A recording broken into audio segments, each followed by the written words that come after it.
जय हिंद दोस्तों, वंदे मातरम। पश्चिम बंगाल की राजनीति में टीएमसी के अंदरूनी कलह ने अब एक और नया गंभीर मोड़ ले लिया है। दरअसल हाल ही में कलकत्ता हाई कोर्ट ने तृणमूल कांग्रेस के 3 बैंक खातों को, जिनमें तकरीबन 440 करोड़ रुपए की राशि जमा है, उनको फ्रीज रखने का निर्देश दिया और ममता बनर्जी के गुट को तत्काल कोई राहत देने से इंकार कर दिया। कोर्ट ने संबंधित बैंक, जो कि एचडीएफसी बैंक है, उससे हलफनामा भी मांगा है, जिसमें खातों में जमा राशि और लेन देन का पूरा विवरण देना होगा। पुलिस को जांच की डेवलपमेंट पर रिपोर्ट पेश करने के लिए कहा गया है। यह विवाद दोस्तों टीएमसी के भीतर गहरे विद्रोह और फूट का नतीजा है। हाल ही के विधानसभा के चुनाव में तृणमूल कांग्रेस की करारी हार हुई थी, जिसमें 215 सीटों से घट करके उनकी मात्र 80 सीटें बची। उसके बाद में पार्टी में बगावत की आग भड़क उठती है। विद्रोही गुट, जिसका नेतृत्व ऋतव्रत बनर्जी कर रहे हैं, उन्होंने दावा किया कि उनके पास में 58 से ज्यादा विधायकों का समर्थन है। उन्होंने ममता बनर्जी और अभिषेक बनर्जी के नेतृत्व पर सवाल खड़े कर दिए और पार्टी के संगठनात्मक नियंत्रण, प्रतीक तथा फंड जो था उसके ऊपर अपना हक जता दिया। चुनाव आयोग भी इस मामले में शामिल हो चुका है और दोनों पक्षों से जवाब मांगा गया है। पूर्व कोषाध्यक्ष अरूप विश्वास, जो अब विद्रोही गुट में शामिल हो चुके हैं, जो बगावत कर चुके हैं ममता बनर्जी के खिलाफ में, उन्होंने 12 जून को बैंक को एक लेटर लिखा और पार्टी खातों पर रोक लगाने की मांग की। उन्होंने पार्टी में गंभीर विवाद और प्राधिकार की अनिश्चितता का हवाला किया। इसके बाद में एक विधायक की साइबर धोखाधड़ी की शिकायत पर पुलिस ने एफआईआर दर्ज की और खातों को सीधे तौर पर फ्रीज कर दिया गया। अब ममता बनर्जी के गुट का कहना है कि यह राजनीतिक साजिश है, जबकि बागी जो गुट है उसका आरोप है कि फंड का दुरुपयोग किया जा रहा है। कलकत्ता हाईकोर्ट ने दोस्तों अब उस याचिका पर तत्काल सुनवाई से इंकार कर दिया है और अंतरिम राहत देने से भी मना कर दिया। जस्टिस सौगत भट्टाचार्य की बेंच ने पुलिस की हॉट हैस्ट यानी कि जल्दबाजी में खातों को फ्रीज करने पर सवाल खड़े किए, लेकिन इसके साथ ही यह भी कहा कि जांच को बाधित नहीं किया जा सकता। कोर्ट ने टिप्पणी की कि शिकायत जो है वो अस्पष्ट और व्यापक लगती है, लेकिन फिलहाल फंड्स पर रोक बरकरार रखी जाएगी। यानी कि ममता बनर्जी को बहुत बड़ा झटका। ममता गुट की ओर से वरिष्ठ वकील अभिषेक मनु सिंघवी और किशोर दत्ता ने कोर्ट में दलीलें दी कि खातों से पार्टी कर्मचारियों का वेतन, बिजली का बिल और राजनीतिक गतिविधियां चलती हैं। केवल आशंका के आधार पर इस पर रोक लगाना पूरी तरीके से गलत है, लेकिन कोर्ट ने अंतरिम स्टेज पर आरोपी की गहराई में नहीं जाने की फैसला किया और बैंक व पुलिस से तमाम सबूत मांगे।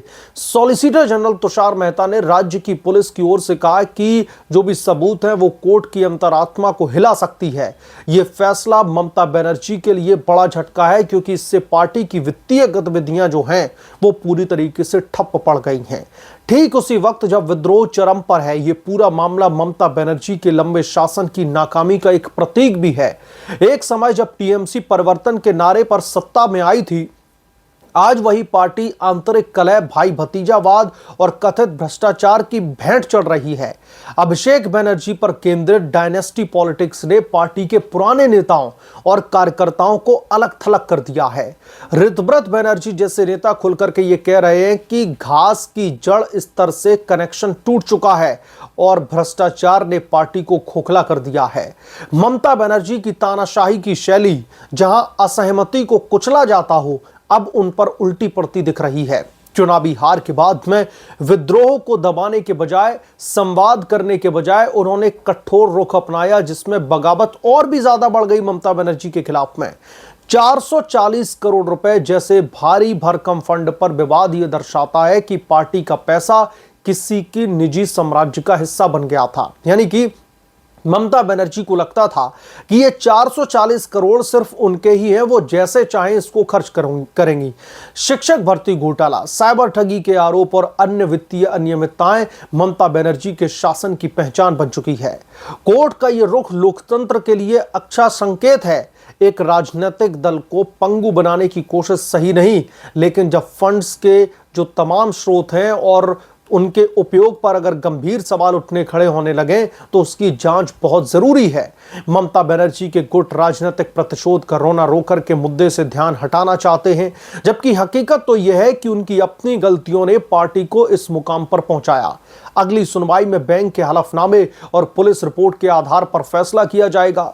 चुनाव आयोग का भी हस्तक्षेप बेहद जरूरी है। पार्टी का नाम, चुनाव चिन्ह और फंड्स पर कौन हक रखता है, यह तय होना अभी बाकी है। अगर बागी गुट मजबूत साबित होता है तो ममता बनर्जी की टीएमसी उनसे छीनी जा सकती है। यह घटनाक्रम पश्चिम बंगाल की राजनीति में बदलाव का एक संकेत है। ममता बनर्जी जो कभी दीदी के रूप में अपने आप को पोर्ट्रे करती थी पश्चिम बंगाल में, अब अपनी ही पार्टी में अल्पमत में दिखाई दे रही हैं। उनकी तीखी आलोचना इसलिए भी जरूरी है क्योंकि लंबे समय तक सत्ता का दुरुपयोग, भाई भतीजावाद और भ्रष्टाचार ने राज्य को आर्थिक और सामाजिक रूप से पिछड़ने को मजबूर कर दिया। अब समय है कि जनता और न्यायपालिका इस सड़ांध को साफ करने का काम करे।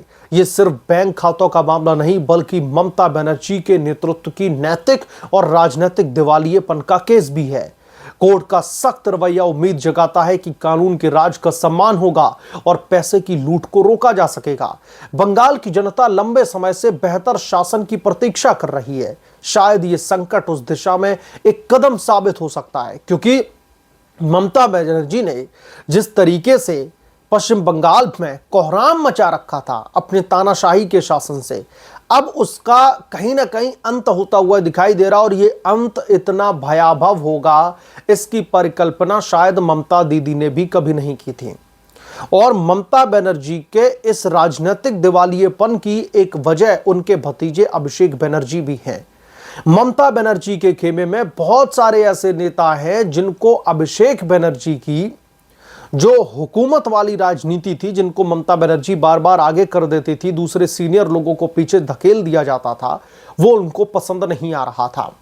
ये लोग भी एक तरीके से तलाश में थे, क्योंकि ममता बनर्जी चुनाव दर चुनाव जीतती चली जा रही थी। पहले से ममता के हाथ में पार्टी की पूरी कमान थी। लोगों को लगता था कि ममता के नाम से ही हम चुनाव जीत रहे हैं। लेकिन अब की बार आलम यह हुआ कि ममता बनर्जी अपनी सीट तो गवा बैठी, लेकिन जो दूसरे विधायक हैं वो सीट जीत गए। तो तब उन विधायकों को, उन सांसदों को इस बात का आभास हुआ कि ममता बनर्जी के नाम पर वो अपनी सीटें नहीं जीतते आए हैं, बल्कि वो अपने दम पर, अपने बलबूते पर अपनी सीटें जीतते आए हैं। और उसके बाद में ममता बनर्जी के खिलाफ में ये पूरा खेल बगावत का शुरू होता है। ममता बनर्जी इसमें भी कई सारे हथकंडे अपनाती हैं अपने भतीजे अभिषेक बनर्जी के साथ में मिलकर, लेकिन इन तमाम हथकंडों के परे ये लोग ममता के खिलाफ में एकजुट होकर के बगावत में खड़े रहते हैं। और अब धीरे धीरे, पहले बगावत हुई, पार्टी के चुनाव चिन्ह पर उन्होंने अपना दावा ठोका, फिर जो 440 करोड़ रुपए पार्टी के फंड में पड़े हुए हैं उनका बेजा इस्तेमाल किया जा रहा है। इन लोगों ने साफ तौर पर कहा कि पार्टी इनका इस्तेमाल दुरुपयोग कर रही है एक तरीके से, इसलिए इस पर फिलहाल रोक कर लगाना जरूरी है, क्योंकि चूंकि अभी यह तय नहीं हो पाया कि पार्टी का असली मालिक कौन होगा, टीएमसी का गुट होगा या फिर ऋतव्रत बनर्जी का गुट होगा। तो फिर ऐसे में पार्टी के फंड का दुरुपयोग किसी एक गुट को अधिकार नहीं है कि वो उसका दुरुपयोग करे। इसीलिए उन्होंने कोर्ट में गुहार लगाई कि तुरंत पार्टी फंड पर जो पैसे की जो ट्रांजैक्शन की जा रही है उस पर रोक लगाई जाए, अकाउंट को फ्रीज किया जाए जब तक कि यह फैसला नहीं आ जाता कि पार्टी का असली हकदार कौन है। उसके बाद में इस पर रोक लगा दी जाती, इसको फ्रीज कर दिया जाता है। फिर ममता बनर्जी कलकत्ता हाई कोर्ट में पहुंचती हैं, याचिका दायर करती हैं, बहुत सारे रीजन दिए जाते हैं उनके अभिषेक मनु सिंघवी की तरफ से, और एक और दत्ता करके कोई वकील है उनकी तरफ से। कोर्ट में यह दावा किया जाता है कि चूंकि पार्टी के कार्यकर्ताओं को, नेताओं को, कर्मचारियों को उसी फंड से सैलरी जाती है, तो ऐसे में उस फंड पर फ्रीज लगा के रखना मुझे लगता है ठीक नहीं है। लेकिन फिलहाल कलकत्ता हाई कोर्ट ने उन्हें कोई भी राहत नहीं दी। ममता बनर्जी के 440 करोड़ रुपए का जो फंड है उस पर 440 वोल्ट का झटका ममता दीदी को दे दिया गया है। इसकी वजह से ममता के खेमे में भयंकर खलबली भी है, क्योंकि ममता के वो कर्मचारी भी उथल पुथल होते हुए दिखाई दे रहे हैं। उन्हें लग रहा है कि ममता उनको तनख्वाह कहां से देंगी, जब टीएमसी के सारे फंड ही फ्रीज कर दिए गए, 440 करोड़ रुपए पर ताला लगा दिया, तो ममता बनर्जी अपने कर्मचारियों के खर्चे कहां से उठाएंगी और अपने भी खर्चे कहां से उठाएंगी। वो बात अलग है कि ये 440 करोड़ तो वो पैसे हैं जो पार्टी फंड में पड़े हैं, ये व्हाइट मनी है। एक तरीके से उसको दिखाया जा रहा है इलेक्शन कमीशन ऑफ इंडिया के सामने, देश की तमाम दूसरी पॉलिटिकल पार्टीज को भी पता है। लेकिन असल में इनके पास कितना पैसा होता है राजनीतिक दलों के पास में, ये बात किसी से छिपी हुई नहीं है। लेकिन फिलहाल बड़ी खबर पश्चिम बंगाल से यही है कि ममता बनर्जी को बहुत बड़ा झटका लगा है। कलकत्ता हाईकोर्ट ने एक तरीके से ममता बनर्जी के फिलहाल सारे अरमानों पर पानी फेर दिया है। बहरहाल इस मामले पर आप क्या सोचते हैं, आपकी क्या राय है, हमें कमेंट करके जरूर बताएं। जल्द मिलूंगा किस दूसरे बड़े अपडेट के साथ में, तब तक के लिए धन्यवाद। अगर आप लोग चैनल पर नए हैं तो प्लीज चैनल को सब्सक्राइब करें, साइड बने बेल आइकन को जरूर प्रेस करें ताकि जब भी मैं कोई बड़ी खबर लेकर आऊं तो इसकी जानकारी सबसे पहले आपको मिले।